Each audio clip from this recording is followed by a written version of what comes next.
The village knew her as Illara, a wisp of a girl with eyes like the stormy sea.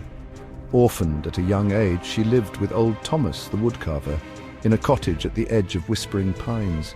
Whispering Pines wasn't a forest to be trifled with. The villagers whispered of lost souls trapped within, their cries echoing through the pines.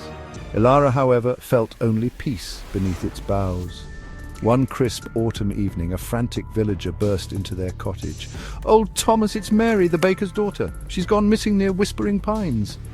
Fear tightened Ilara's chest, but a strange calm settled over her. She knew the forest held no terror for her, not truly. Old Thomas, his face etched with worry, gripped his staff. "Stay here, Illara," he instructed, his voice gruff with concern. Illara, however, had other plans. As soon as old Thomas vanished into the forest, she grabbed a lantern and followed, her heart pounding a steady rhythm against her ribs. The graveyard lay shrouded in mist, a spectral ocean stretching before her. Twisted branches clawed at the twilight sky, their silhouettes like dancing specters against the fading light. A chill, sharper than the autumn air, settled over Illara as she pushed open the rusted iron gates.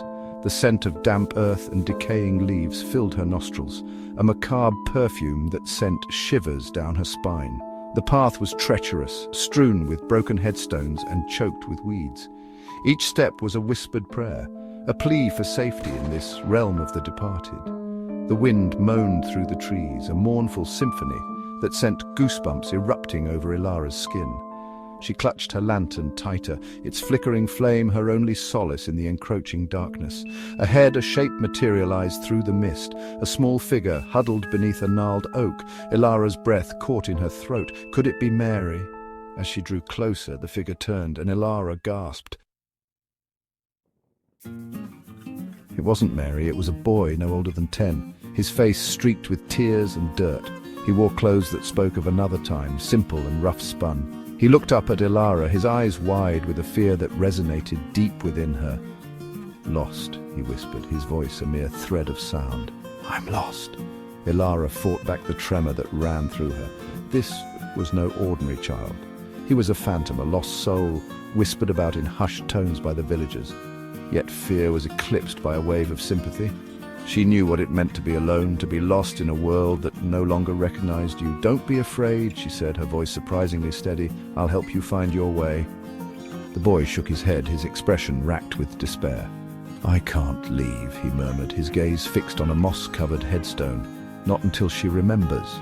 Intrigued, Illara moved closer. The inscription on the headstone was worn with time, but she could just make out the name. Eleanor, beloved daughter, the name so close to her own sent a shiver down Ilara's spine. She felt an inexplicable connection to this boy, to this place. As she reached out to touch the cold stone, a jolt ran through her, a surge of energy that left her breathless. Images flashed before her eyes, a young woman with kind eyes, a loving embrace, a tragic accident, and then she understood. This wasn't just any graveyard. It was her family's resting place. The boy, her ancestor, had been waiting for her. He couldn't find peace until his sister's memory was honored, her story told. Illara knelt beside the grave, a single tear tracing a path down her cheek.